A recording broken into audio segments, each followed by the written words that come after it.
Gapura pintu masuk ke candi Pak ya. Luar biasa teman-teman.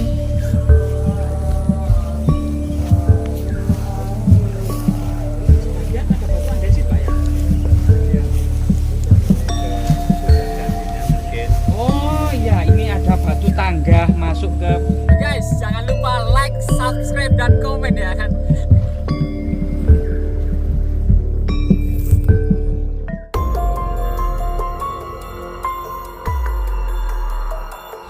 Oke teman-teman, saat ini kita menyaksikan sebuah bangunan di Kediri ya. Sebuah candi dengan 3 candi perwara, benteng, bahkan kemudian gapura masuk. Banyak sekali arca-arca yang ditemukan yang ternyata semuanya memiliki langgam Jawa Tengah. Kali ini kita bersama Pak Edi Pak nggih. Pak Salim. Oh Pak Salim, ya maaf Pak. Bersama Pak Salim ya, sang juru pelihara situs ini Pak ya, situs Tondowongso Pak ya. Ini mulai diekskavasi itu oleh pihak terkait itu tahun berapa Pak ini? Tahun 2007 awal. 2007 awal. Konon katanya banyak sekali arca-arca yang kemudian berada di sini, baik itu Linggayoni Pak yang sudah dipindah ke Museum Trowulan atau yang ada di Mojokerto Pak. Apa saja mungkin bisa disebutkan satu persatu Pak, masih ingat?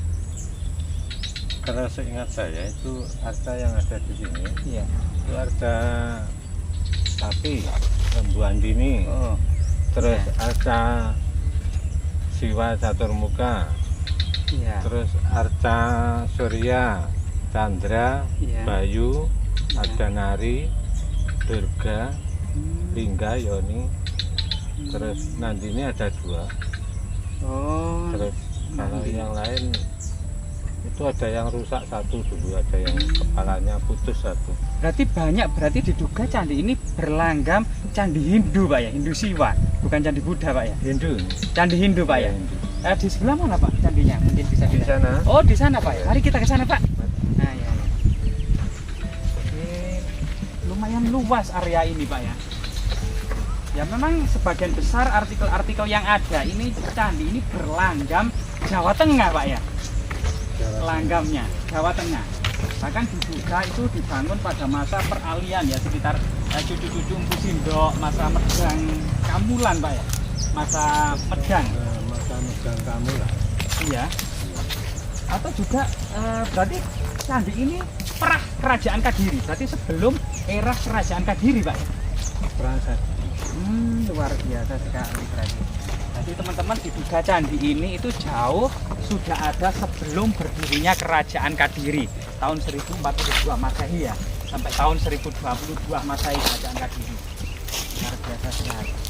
Apa pernah ditemukan prasasti yang mengindikasikan tahun-tahun berapa itu, ataukah bisa dikumpulkan dari mana Pak candi ini itu di langgam Jawa Tengah? Ini dikumpulkan dari lapisan tanah yang erosi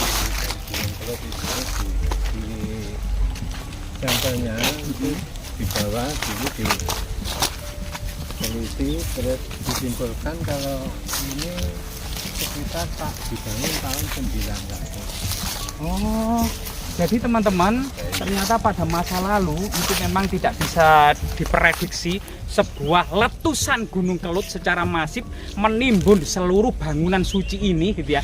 Sehingga kemudian dari sampel abu vulkanik letusan ini diprediksi tahun 900-an ya Masehi. Jadi masa-masa peralihan antara Jawa Tengah dan Jawa Timur.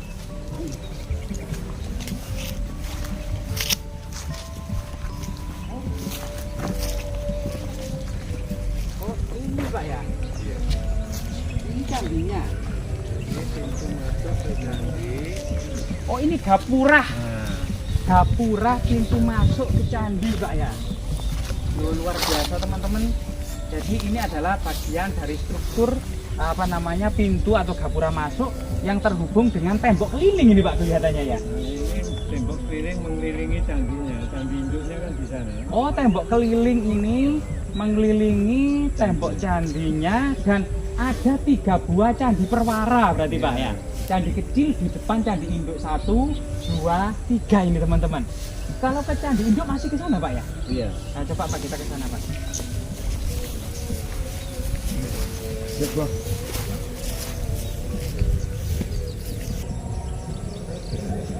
Bisa.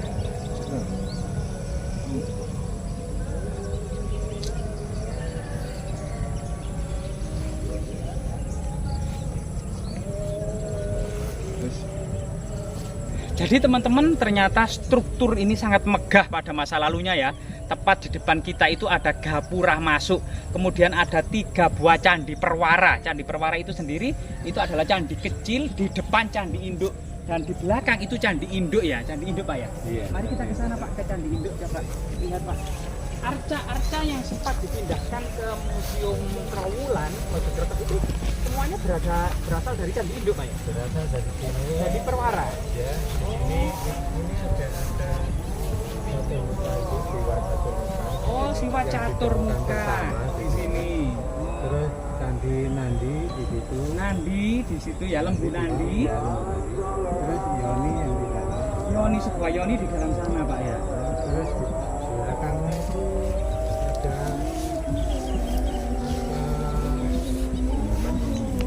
Surya dan Chandra di sini ya. Oh, Dewa Surya dan Dewa Chandra berada di belakang Candi Kawara ini. Ya. Terus kemudian ini candi induknya Pak ya. Luar biasa teman-teman. Ini candi induk. Dan ini materialnya semuanya dari batu bata kuno Pak ya. Semua arsitektur dari batu bata kuno. Namun ketebalannya memang sangat tebal sekali, berbeda dengan batu bata era kerajaan Majapahit. Diduga ini batu bata dengan ukuran ketebalan sekitar 8 cm Pak ya. 8 cm, lebar sekitar 22 cm dan panjang sekitar 32 cm Pak ya. Kalau di candi induk ini ditemukan apa saja arcanya? Di dalam candi ini tidak ditemukan apa-apa selain abu. Abu. Iya, abu yang warnanya hitam lengket. Oh, abu hitam lengket. Di tengah-tengah Pak. Iya, di tengahnya ini kan dulunya di tengahnya kan ada ruangan. Ada ya, ada ruangan itu. Ada apa namanya? Peripih Pak ya. Ada. Sempat ditemukan peripih apa enggak? Peripih itu wadah yang berlubang 1, ada berlubang 3 yang berisi abu, biji-bijian, permata, emas itu.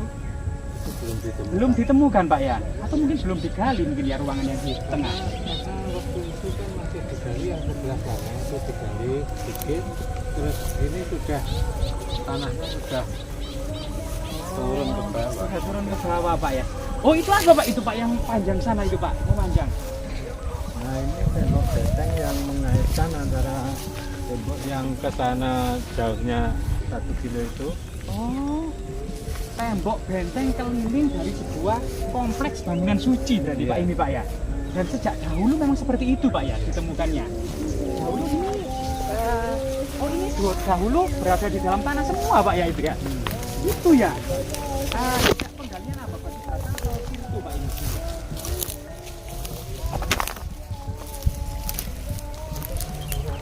Oh, untuk tanah uruk sebenarnya kemudian ditemukan batu bata di kedalaman sekitar 3 meter di dalam tanah ini Pak ya.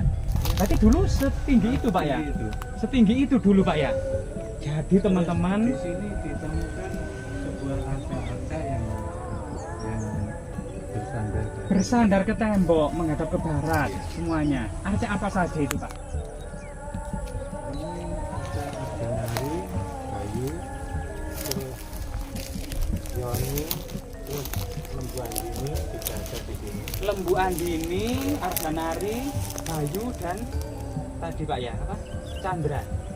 Nandini. Nandini ya. Jadi di sini juga ada arca-arca teman-teman. Bayangkan teman-teman dari tanah yang seharusnya di atas permukaan ini ya, bagaimana kemudian kondisi Pulau Jawa yang bergunung-gunung semuanya gunung aktif dan Kadiri ini benar-benar selalu dikagetkan dengan letusan Gunung Kelut berkala sehingga kemudian material Gunung Kelut ini menimbun semua bangunan kuno. Bahkan kemungkinan memang di dalam tanah-tanah yang ada di desa-desa, di sawah-sawah, di kebun-kebun itu di dalamnya boleh jadi ada bangunan kuno, bangunan istana, bangunan candi dan harta karun yang masih terpendam di dalam tanah. Ini panjangnya ke sana sampai berapa meter Pak ini diduga? Kurang lebih kesananya 80 meter. 80 meter, hampir 100 meter. Bangunan megah berdiri kokoh lebih besar dari The Great Wall of China.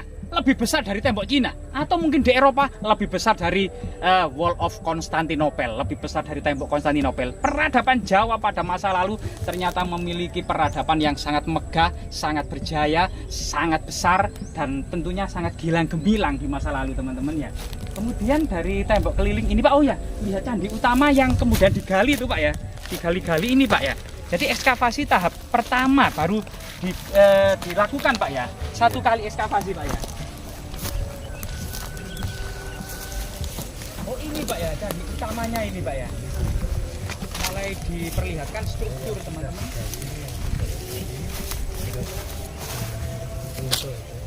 Oh ini digali tanahnya runtuh.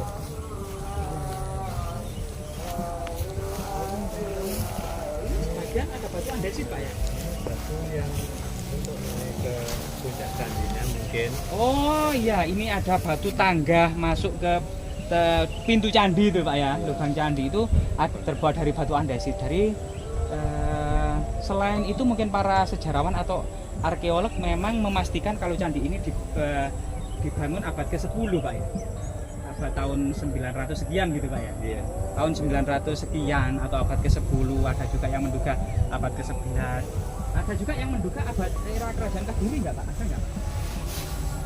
Karena di sini kan era Kediri nggak ada. Semuanya mengatakan candi ini jauh sebelum kerajaan Kadiri, Belum kerajaan. yaitu era Mataram kuno Jawa Tengah. Jawa Tengah. Luar biasa sekali. Jadi masih Mataram kuno atau Mataram klasik teman-teman ya. Kemungkinan memang terutama pada masa di Rakai Watukuro Dia Balitung ya, itu memang atau sebelum itu ya, itu memang para penguasa Jawa Tengah itu mulai melirik potensi besar di Jawa Timur. Potensi besar tersebut adalah masyarakatnya sangat banyak, pertaniannya sangat maju, sungainya itu Sungai Berantas dan Sungai Bengawan Solo ini menjadi kemudian pusat perdagangan internasional dan global. Sehingga kemudian potensi Jawa Timur yang besar ini mulai kemudian dilirik oleh masyarakat dan para raja Jawa Tengah yang terisolasi di pedalaman jauh dari pesisir utara dan semaraknya perdagangan. Tentunya kemudian ini mengawali sebuah proses korespondensi, sebuah proses penelitian dan riset oleh raja-raja Jawa Tengah yang kemudian memang berhasil. Jawa Timur menjadi pusat peradaban kuno seperti Kadiri, Singosari, dan Majapahit yang kemudian berhasil memayungi seluruh Nusantara, menguasai perdagangan rempah-rempah di Maluku melalui Sungai Berantas dan Bengawan Solo, serta menguasai Selat Malaka secara keseluruhan. Maluku dan Malaka dikuasai oleh Majapahit, serta kemudian seluruh pulau-pulau Nusantara dimakmurkan. Ini sebuah potensi Jawa Timur yang sangat besar, dan potensi ini tentunya akan kembali lagi di masa yang akan datang. Semoga kemudian Jawa Timur bangkit kembali. Semoga bermanfaat. Terima kasih Pak atas waktu dan kesempatannya.